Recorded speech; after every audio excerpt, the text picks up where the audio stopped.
Parul university के placements का कोई रिप्लेसमेंट नहीं, इसलिए टॉप कंपनीज की फर्स्ट चॉइस। आप तो समझ ही गए होंगे। Join Parul university, Vadodara, Gujarat. Cyber crime वैसे तो डिजिटल वाले दौर में अब आम बात हो चुकी है, मगर इन ठगों ने अब पैतरे भी नए कर लिए हैं। सुनेंगे तो शायद आप सिर पीट लेंगे। खबर राजस्थान से है, जहां भरतपुर पुलिस ने 400 करोड़ रुपए से ज़्यादा की साइबर ठगी में शामिल एक ऐसे गैंग का खुलासा किया है जो ऑनलाइन गेम और ई कॉमर्स के नाम पर आम लोगों को जाल में फंसाकर करोड़ों रुपए की ठगी कर रही थी।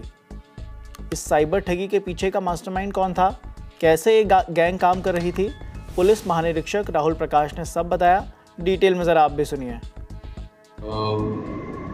पूर्व में बाड़ी धौलपुर में एक जो ठगी का मुकदमा दर्ज हुआ था 15 लाख रुपए ठगी का सरकारी शिक्षक से। उस क्रम में पहले रत्नक कंपनी के डायरेक्टर और जो उसमें शामिल एक व्यक्ति था जो कि उन डायरेक्टर्स का एक अकाउंट खुलवा रहा था, जो कंपनी खुलवा रहा था, पैन कार्ड आदि आधार को यूज़ करके उस कंपनी को इस्टेब्लिश कर रहा था। और आगे जो उसका भांजा था शशिकांत, उसके साथ एक बहुत बड़ा ठगी का धंधा चला रहा था, जो कि मुख्य तौर पे जो गेम होता है, ऑनलाइन गेम होता है, उसको खिलाने के नाम पर ठगी की जा रही थी। उसको हमने अरेस्ट किया था। और अभी उसी क्रम में हम लोगों ने जो शशिकांत का एक मुख्य काम करने वाला था, जो कि उसके पूरे अकाउंट्स को डील करता था, उसको अरेस्ट किया। उसका नाम देवेंद्र पाल है और चंडीगढ़ में रह रहा था वो, और उसके साथ बचपन में इसने पढ़ाई भी की है। उसको हमने अरेस्ट किया है और आज कोर्ट में पेश कर रहे हैं। उससे जो हमने पूछताछ की है, पूर्व में हमने 4 कंपनियों का डिटेल आपको बताया था, जिसमें कि 400 करोड़ का हिसाब हमें मिला था उसमें ठगी के रुपयों का, संदिग्ध रुपयों का। अभी इसकी पूछताछ से पता चला है कि जो शशिकांत की कंपनी थी वो 23 ऐसी कंपनियों को हैंडल कर रही थी, 23।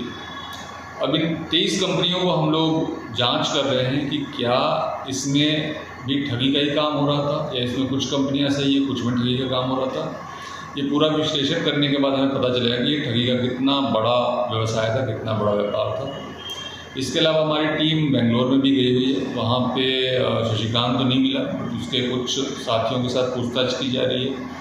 शशिकांत की जो गाड़ी है, भी हाल में उसने मर्सिडीज खरीदी थी और पूर्व में भी उसके पास एक ग्रेटा गाड़ी है। उस पर हम लोगों ने वहाँ जहाँ पे वो सोसाइटी में खड़ी है, उसको हमने नोटिस दिया है कि भाई जब भी इसका शशिकांत यहाँ पे आएगा तो यहाँ से गाड़ी को शिफ्ट नहीं करें जब तक कि पुलिस यहाँ पे आ नहीं जाए, क्योंकि एक तरीके से ये केस प्रॉपर्टी है, मुकदमे में शामिल प्रॉपर्टी है और हमें संदेह है कि जो इसने ठगी के पैसे कमाए हैं उनसे इन गाड़ियों को खरीदा है।